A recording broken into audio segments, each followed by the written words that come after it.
silence. Because what you're about to hear isn't comfortable, and it isn't polite. It's the moment where everything you thought you understood about attraction starts to fracture. Here's the truth most men never recover from when she says no with her words. But her body stays, something deeper is happening. And if you only listen to what she says, you will miss what she's actually doing. This is where men get confused, embarrassed, and defeated not because they crossed a line, but because they never learned where the real line is. You've been taught to treat words as absolute, as final, as truth. But attraction doesn't live there. Women communicate on two channels at the same time, and they don't always agree. One channel is social language, careful, controlled, shaped by rules, reputation, and self-image. The other is biological response, raw, involuntary, governed by instinct and the nervous system. Her mouth answers society, her body answers truth. And when those two collide, tension is born. This is the moment she says, "We shouldn't," while staying close. This is a bad idea, without creating distance. No, without leaving. And most men panic right here. They either push, trying to override her words, or disappear, ashamed of their own desire. Both reactions kill attraction instantly. Not because she wasn't interested, but because the man couldn't hold the contradiction. What you're about to learn isn't about persuasion. It's not about getting around a no. It's about understanding why words and bodies fall out of sync, and how confident men navigate that split without forcing, begging, or misreading the moment. Because most men lose the moment they treat words as the final signal. And once you see this clearly, you'll never hear no the same way again. Once you understand the split between words and behavior, you need a new frame for rejection, because no is not a single meaning. It's a category. No can mean a boundary, fear of consequences, bad timing, or self-protection. Social conditioning teaches women to guard desire with language long before they allow it internally. Words are often defensive. Bodies are reactive. That's why attraction becomes confusing only when you insist on treating language as the whole truth. If her words were enough, attraction wouldn't be confusing. It would be binary. It isn't. Most men fail here because they rush to resolve the tension instead of reading it. They hear no and escalate arguing, persuading, pushing for clarity. But you were just flirting. You don't mean that. Come on, you like this. Every one of these lines tries to override her words, and in doing so, turns uncertainty into threat. Escalation doesn't reveal desire. It collapses safety. The moment you argue with her words, you force her nervous system to choose protection over curiosity. The other failure is collapse. Men retreat instantly and self-reject. They apologize for their attraction. They exit the moment with exaggerated politeness. "I'm sorry. I misread everything. My bad. I won't make you uncomfortable." This feels respectful, but it's not regulation, it's erasure. Collapse kills polarity because it frames desire as a mistake. It teaches her that the moment she voices hesitation, the connection disappears. Neither extreme creates clarity. Both are reactions driven by anxiety. The correct frame is steadiness. Don't escalate, don't collapse. You acknowledge her words without punishing the moment. You don't debate what she said. And you don't flee because of it. You understand that language is managing identity, while the body is revealing alignment. A calm response like, "That's fair," said without retreat, does more than 1,000 explanations. It respects the boundary without collapsing presence. This is where men misunderstand the test. She isn't asking you to push past her words or to disappear because of them. She's testing emotional regulation. Can you hold tension without forcing resolution? Can you remain grounded while her internal conflict resolves? The man who can do that doesn't need to persuade. He lets time and behavior answer. Because when you stop trying to win the moment, the truth shows itself. Once you stop treating words as verdicts and start reading alignment, the split becomes visible. The first signal is verbal refusal paired with physical proximity. She says, "I shouldn't," or "we should slow down," or that this probably isn't a good idea. But nothing else changes. She doesn't step back. She doesn't create space. There's no barrier, no angle shift, no exit. Boundaries are spoken, but desire hasn't left. This is not a green light to push. It's a signal to stay regulated. Don't escalate by arguing with her words. Don't collapse by disappearing from the moment. You acknowledge what she said and notice what she does next. Behavior always follows intent faster than language can. The second signal is closed words with open posture. Her sentences are guarded, but her body remains accessible.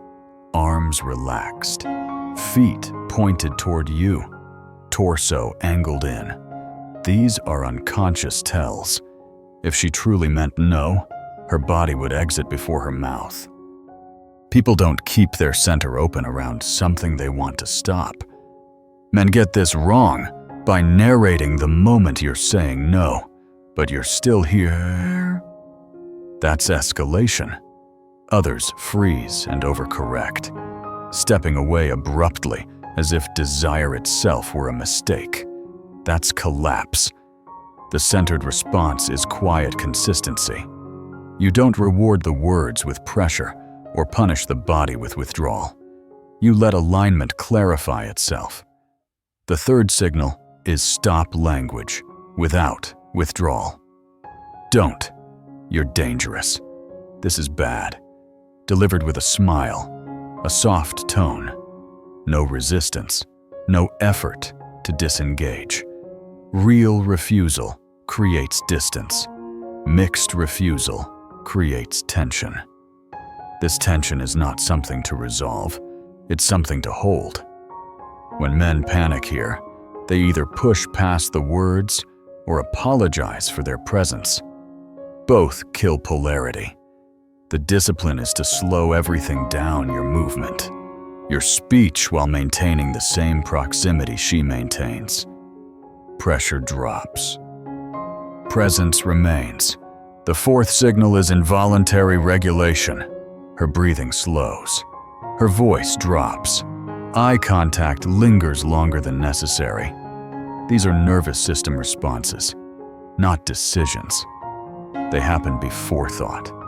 They can't be argued into existence or talked out of it. And that's why this moment demands the rule set more than anywhere else. Don't escalate by trying to lead her past her words. Don't collapse by fleeing because of them. You respect what she says and observe what her body confirms. When you stop trying to fix the contradiction, it resolves itself either by her creating distance, which you honor fully, or by her staying, which tells you everything without a single argument. This is the moment where men ruin everything, not because they lack attraction, but because they lose control of themselves. The contradiction hits: her words say stop, her body says stay, and anxiety spikes. Men feel pressure to do something, and that pressure produces two predictable failures. The first is escalation.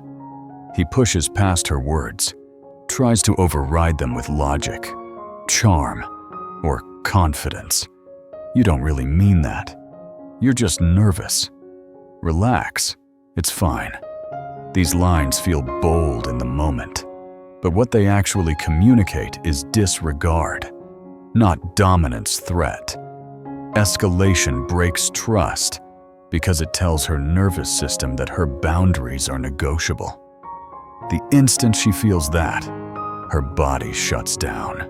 Even if desire was there seconds ago, what could have resolved naturally collapses under force. The second failure is collapse, and it's quieter, but just as destructive. The man panics in the opposite direction. He apologizes for wanting her. He withdraws too fast, too far. "I'm sorry. I crossed a line. My bad. I shouldn't have assumed anything. I'll leave you alone." This sounds respectful, but it carries shame. Collapse frames attraction as a mistake, something to be corrected. And when desire is treated like an error, polarity dies instantly. She doesn't feel safer. She feels the moment drain of charge. The connection doesn't pause. It evaporates. Both reactions come from the same misunderstanding. Men think this moment is about persistence or restraint. It's not. She isn't testing whether you'll push harder or disappear faster. She's testing emotional regulation. Can you stay calm inside tension? Can you hold the contradiction without needing to resolve it immediately? This is not a verbal test. It's a nervous system test. Listen to what she actually says in these moments. "I shouldn't. This is bad. We need to slow down." None of these are commands to advance or retreat. They are signals of internal conflict. When a man escalates, he chooses for her. When he collapses, he removes himself from the equation.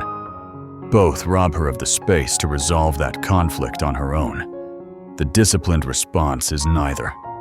Don't escalate. Don't collapse. You stay present without pressure. You acknowledge the words without arguing. You maintain the same grounded posture, the same pace, the same calm. No convincing, no apology, no retreat, just regulation. And here's the paradox most men miss when you don't panic. She relaxes. When you don't force direction, clarity emerges. This is why confident men don't get confused here. They don't try to win the moment. They let it reveal itself. This is the masculine control point, the moment where everything depends not on what you do, but on what you don't do. Don't escalate. Don't collapse. Escalation is the fastest way to turn attraction into threat. It sounds like convincing, like logic, like confidence misused. Come on, you know you want this, you're just overthinking. But you like it. These lines aren't bold, they're invasive. The second you argue with her words, you force her nervous system into defense. Desire cannot survive where it has to justify itself. Escalation doesn't make you dominant, it makes you unsafe. And once safety is gone, attraction shuts down without explanation. Collapse looks cleaner, but it's just as damaging. It's the sudden withdrawal, the apologetic tone, the erasing of self. "I'm sorry. I didn't mean anything by it. My bad. I'll back off. I shouldn't have felt that way." Collapse treats desire as a flaw, something to be corrected. It drains the moment of polarity and replaces it with guilt. Presence disappears. She doesn't feel respected. She feels the tension evaporate. And tension is the very thing attraction needs to resolve itself. When you collapse, you don't protect the moment, you abandon it. The rule exists because both extremes are reactions. Both are driven by discomfort. Escalation tries to end the tension by force. Collapse tries to end it by escape. The masculine position is neither. You stay grounded. You acknowledge what she says without debating it. A simple totua. Calm response. That's fair spoken without retreat or pressure does more than any explanation. You don't step closer than she allows, and you don't step away unless she is. Your posture stays relaxed. Your tone stays even. You don't narrate the moment or seek reassurance from it. This is where the anchor line becomes real. The man who stays grounded lets her resolve her own contradiction. You don't need to convince her desire exists, and you don't need to punish her for hesitation. You hold the space where both can coexist. When you don't escalate, she doesn't need to defend. When you don't collapse, she doesn't lose polarity. Regulation gives her nervous system room to settle, and once it settles, alignment reveals itself without pressure. Most men think control comes from action. It doesn't. Control comes from restraint under tension, from staying present without demanding outcome. When you can do that, the moment doesn't need saving. It clarifies itself. And clarity, not force, is what decides what happens next. This is the playbook that replaces guessing with discipline. Step 1 is to acknowledge her words while matching her body. You respect what she says without punishing what she feels. That means no debate, no explanation, no retreat, a calm. That's fair, delivered evenly, does the work. Not sarcastic, not apologetic, not followed by a story. You're signaling two things at once. You heard her boundary, and you're still grounded in the moment. Men ruin this step by adding commentary. I don't want to make you uncomfortable, or I'll back off, which collapses presence, or by smirking and pushing, which escalates. Neither is control. Control is neutrality with weight. Step 2 is to reduce pressure, not presence. Pressure is speed, urgency, and expectation. Presence is steadiness. You slow your movements. You soften your pace. You don't crowd her. And you don't step away unless she does. If she stays close, you stay close. If she shifts, you mirror without drama. This is not mirroring as a tactic. It's alignment as respect. Pressure kills desire because it forces a decision. Presence stabilizes it because it allows her nervous system to regulate.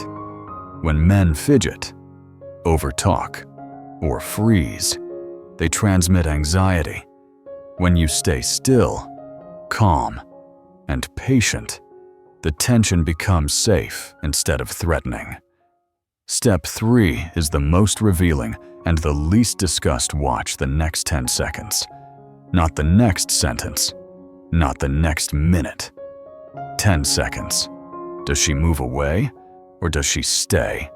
If she stays, maintains proximity. Eye contact. Relaxed posture. Desire is still active, regardless of what was just said. You don't capitalize on it.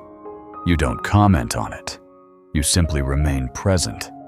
If she creates distance, steps back, angles out, breaks contact, you respect it fully. No commentary. No reaction. No. Are you sure? No, it's okay. Respect is demonstrated by behavior, not reassurance. Step 4 is to let her nervous system decide. You don't lead her past her words, and you don't flee because of them. You allow time to expose alignment. This is where patience becomes power. Men who escalate try to force resolution. Men who collapse try to avoid it. The centered man allows it. He understands that attraction resolves itself when it's not pressured. If alignment returns, it does so naturally. If it doesn't, clarity arrives without confrontation. The rule is simple and unforgiving. Don't escalate. Don't collapse. Let time expose alignment. When you do, you don't need to guess what she meant. You see it. The final realization is the one that separates confident men from confused ones. She wasn't lying. She was conflicted. That distinction matters, because once you see it, the chaos disappears. Attraction is not a yes or no switch. It's a negotiation between instinct and identity, between what her body responds to and what her self-image allows. Men who don't understand this take every no as rejection or every mixed signal as a challenge. Men who do understand it recognize something subtler. Hesitation is not dishonesty. It's internal friction. This is why confident men don't spiral in these moments. They don't assume malice. They don't assume manipulation. They don't assume they did something wrong. They hear things like, "I shouldn't," or "This is complicated," or "I'm not sure," and they don't rush to interpret it as a verdict. They understand that identity often lags behind instinct. That desire can be present before permission is granted internally. And because they understand that, they don't try to force a resolution that hasn't ripened yet. Inexperienced men escalate here by demanding clarity. So, do you want this or not? Just tell me how you feel. That pressure doesn't create honesty. It creates shutdown. Others collapse by overcorrecting. "I'm sorry. I misread everything," said while nothing actually ended yet. Both reactions are driven by the same fear discomfort with uncertainty. But attraction lives in that uncertainty. The men who succeed are the ones who can stay calm inside it. Look at what confident men actually do. They stay present without hovering. They keep their tone steady. They don't punish hesitation with withdrawal or reward it with pressure. When she says something conflicting, they don't argue, and they don't disappear. They let the moment breathe. They understand that the nervous system resolves faster when it's not cornered, and when clarity arrives, whether it's alignment or distance, they accept it without resentment. This is the reframe you need to carry forward. The confusion you felt wasn't because women are inconsistent. It was because you were trying to treat attraction like a contract instead of a process. Once you see it as a negotiation between instinct and identity, everything slows down. You stop escalating. You stop collapsing. You stay calm, stay present, and you don't force resolution. And in that space, attraction either deepens naturally or dissolves cleanly. Either way, you're no longer confused because you're no longer fighting reality. This is where everything settles into one sentence that explains the entire dynamic. A man who can hold tension never needs to push. Pushing is what men do when they don't trust themselves to remain present. Pushing is what happens when discomfort feels intolerable. But attraction doesn't respond to force. It responds to regulation. When you stop trying to move the moment forward and start holding it steady, you remove the only thing that was distorting it, your need for certainty. Staying observant doesn't mean scanning for signals or second-guessing every movement. It means noticing without interfering. You hear what she says without reacting to it. You watch what her body does without narrating it. When she says, "I'm not sure," you don't rush to clarify.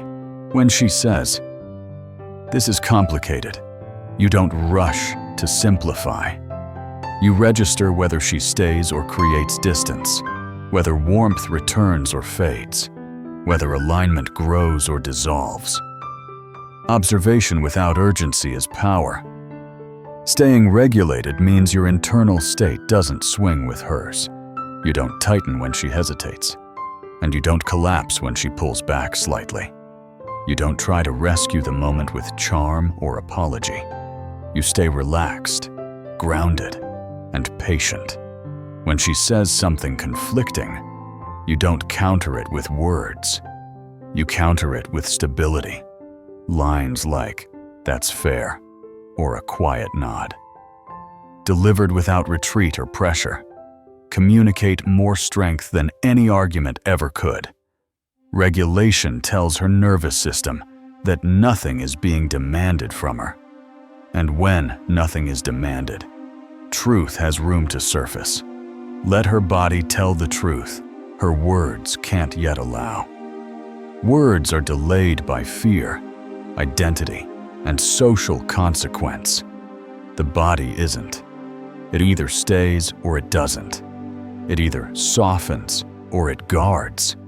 It either leans in or angles out. When you stop trying to interpret and start allowing, the answer arrives without confrontation. And when it does, you accept it cleanly without resentment, without ego, without chasing an outcome that no longer exists. If this opened your eyes, understand that this is just one layer of a larger system. There's more to explore. Why pushing after no doesn't create attraction, but permanently damages it. How to tell the difference between resistance that invites patience and rejection that demands distance. And the most misunderstood moment of all, why walking away, calmly and without drama, is sometimes the exact thing that causes her to lean back in. But those are conversations for later. For now, remember this. Don't escalate. Don't collapse. Hold tension. Stay present.